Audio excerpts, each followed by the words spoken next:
Hi everyone and welcome. Today we're talking about electronic commerce.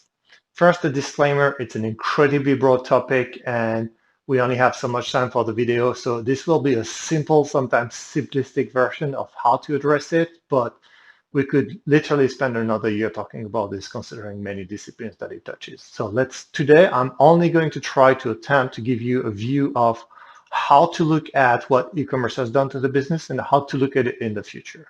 And hopefully this will work. Thank you for the great comments on LinkedIn and on the channels. As a reminder, you can find all the videos on the Mula Digital YouTube channel, and you can follow me on Twitter for more information about the industry. So let's get going. As we saw in the previous episodes, right now there are mainly three options you can use to buy. You can buy in physical commerce, you can buy in electronic commerce, and incrementally you can buy in social commerce, which is still very small but will grow a lot over time. But what we know as well is that in the coming decade there will be tons of changes in the way we shop, and messaging app commerce will come. It will be incredibly big because we love spending time in messaging apps, and then eventually a mixed reality commerce will come on board. And all of these ways of buying, they will live together, they will coexist, and we will have tons of options as customers. But for companies, it means that there will be way more channels and ways to go to market to handle, and this will take a little bit of planning and execution changes for them. Now, if we look back at what electronic commerce has done to us as consumers, it has given us access to a world catalog, basically. Anything that can be bought or sold in the world, pretty much you can buy online. Before, it had to be close to you or you had to get close to it. So the amount of inventory it has given you access to is just incredible. It also drove pricing down because of the transparency commerce brought, and pricing comparison was a big thing in the beginning of the internet. It's not so much anymore because it's built into things like Google Shopping and things like that.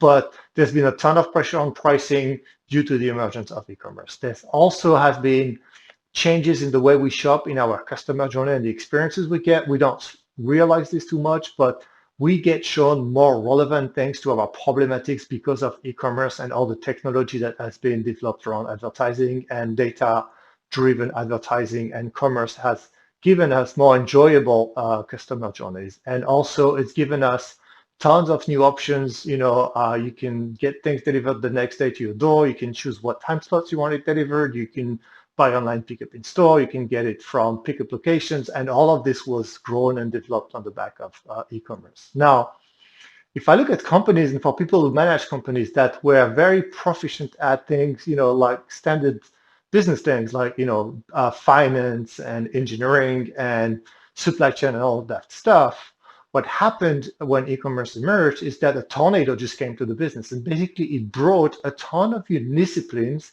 that are very technical and that nobody was educated on, and that were very hard to grasp for them. And still to date, a lot of companies, the vast majority, I will say, are still adjusting to this because of the inertia it takes to pivot a business to change its culture and the way it goes to market and the way people think. It takes years and years and years. So while as consumers we're used to e-commerce, as companies, a lot of them are still struggling or getting in line to get adapted to what's happened to their business. And things like user experience, user interface, like payments, like data management, like bidding, all of that stuff needs to be understood and built into the way companies govern themselves, and it takes a lot of time. Now, to deep dive a little bit into this, if you think about how companies go to market, and that's going to be incredibly simplistic, but forgive me for that, but just for the sake of the argument, you can go directly to your customers and delight them with direct-to-consumer or customer experiences, or you can use channels. And then channels, there could be like thousands of versions of this, of iterations of how you use different channels, 1 tier, 2 tier, 3 tiers, whatever, how many tiers, and then a combination of all omnichannel, you name it. And all of this is supported by a number of functions you have in the company, like marketing, supply chain, HR, all of that stuff. And then what happens is that when e-commerce came on board, obviously it impacted the direct-to-consumer thing. And right now, a lot of people just think about e-commerce as this. But e-commerce also impacted channels. There are, in every way, the channel is doing e-commerce, and customers have optionality of different e-commerce experiences. And a lot of time, even at end customer contact, you have several channel partners that will experience different e-commerce.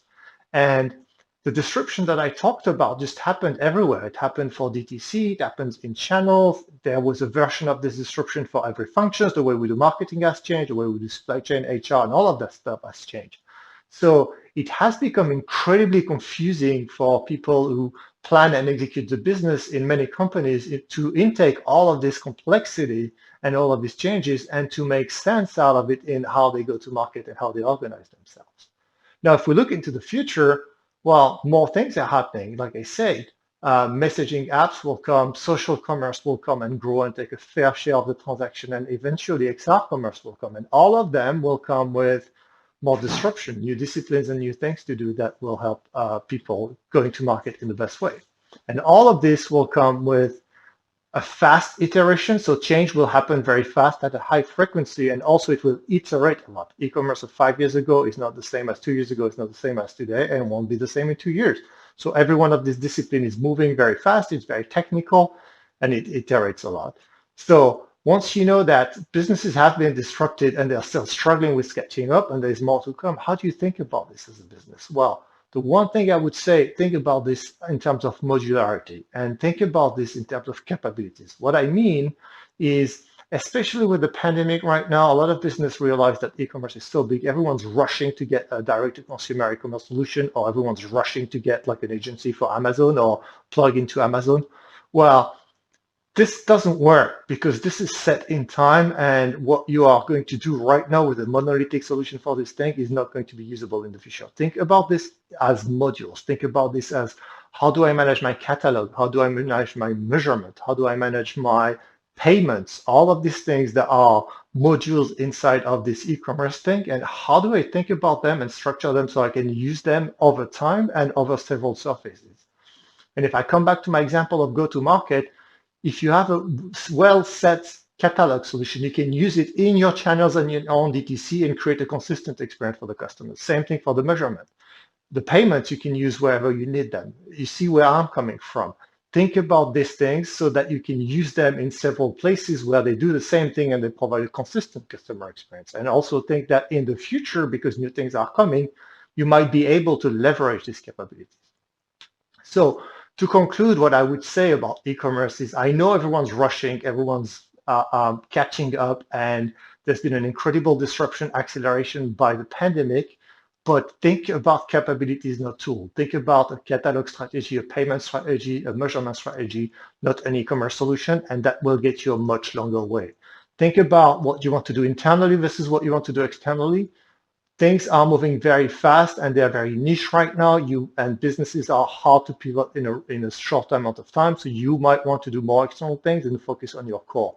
Very important. And the last thing I will say, think about what it takes to do it yourself. Barrier to entry. I see a lot of companies trying to build their own e-commerce solution, build their own data structure. And while this is a great thing to do, it takes billions to get there and be competitive. So you really need to think hard about what you want to do yourself versus what you want other people to do. So thank you for listening. That was a rush into e-commerce. There's a lot more to say, but I hope this gives you a perspective on how to think about it and how to think that you can thrive in a world where multiple shopping solutions will exist in the future. I'll see you in the next episode.